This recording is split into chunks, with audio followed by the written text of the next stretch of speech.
Happy anniversary.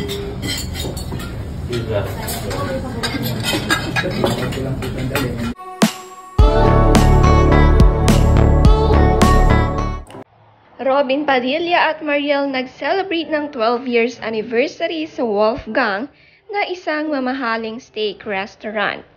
Kasama ang family side ni Mariel, pati ang kanyang lolo at lola. Ang father ni Mariel na si Abelardo Termulo kasama rin nilang nag-celebrate. Kumpleto ang happy family ng Termulo. Happy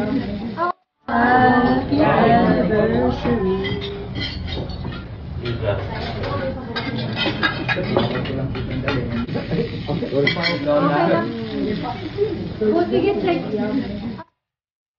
Hindi kasama ang mga bulinggit ni na Mariel. Celebration ito with sisters, parents at godparents. 2010 nang ikinasal sina Mariel at Robin. 12 years, still going strong ang mag-asawa at still sweet sa isa't isa.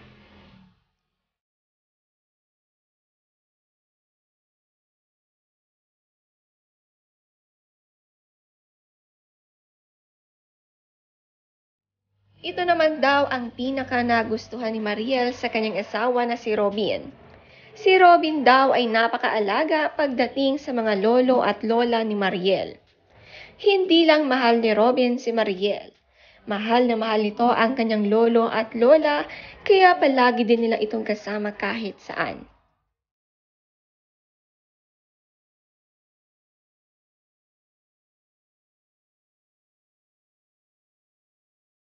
Ito naman ang message ni Robin Padilla na nakasulat sa bouquet na ibinigay niya kay Mariel. Ang bulaklak ay gumaganda at nabubuhay ng dahil sa sikat at sinag ng araw katulad ng pag-ibig ko sa iyo. Ako'y nabulag ng dahil sa iyo.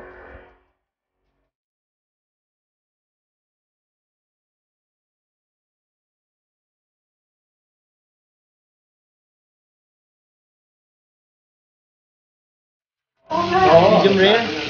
Medium. Set na po. Okay, go. Medium rare.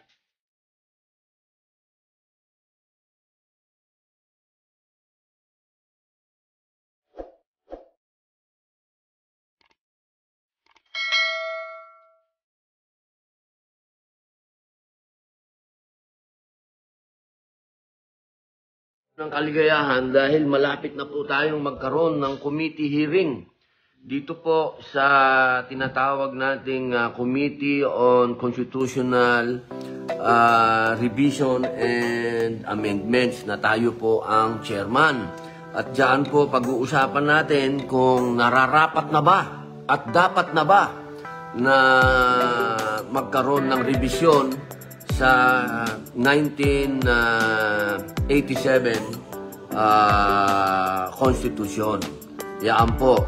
At muli po kasama po natin si Attorney Philip Rudolph Turado. Muli, nagbabalik po kami dahil gusto lamang po natin ikwento uli na yung pong 1971 CONCON.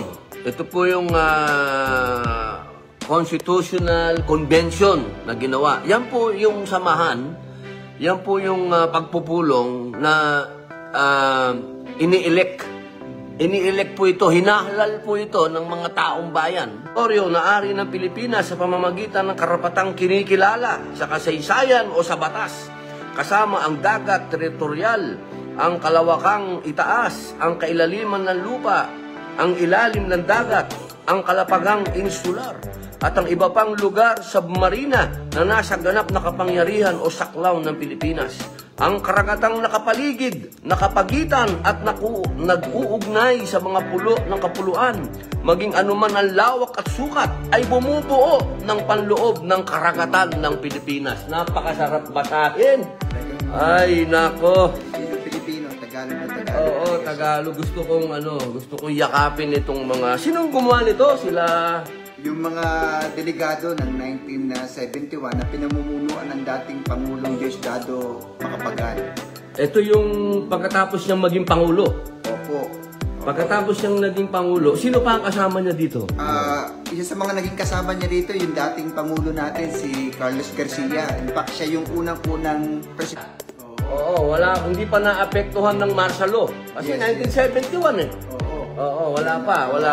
Oo, at napakasarap pong mabasahin sapagkat Tagalog. Siya. Yan po, maiksing kasaysayan lang po yan. Napakasarap pong pag-usapan na ang mga nangyaring paggawa po ng konstitusyon sa Pilipinas ay ano din po talaga sa Tagalog. Napakasarap pong namnamin. At mga dating Pangulo, dalawang Pangulo. At dito po, sa 1971 second